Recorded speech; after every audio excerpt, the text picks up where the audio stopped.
Koukal na Koláře, dělostřela a ještě je tam Simon. Dorážka, gól! Dominik Simon vyrovnává! Stál ten souboj v rohu, on to zvládl. Nakonec ta přihrávka koukala zpoza brány, která přišla nahoru a zcela.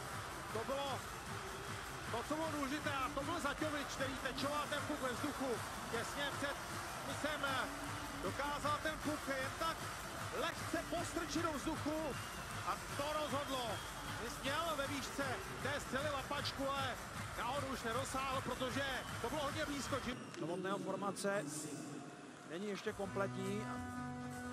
Ještě jednou se podívejte na to přizdvižení Martina Zaťoviče, jak hezky pánvičkou ťukl do vajíčka a byla z toho gólová omeleta. Životní gól hráče z Přerova Martina Zaťoviče.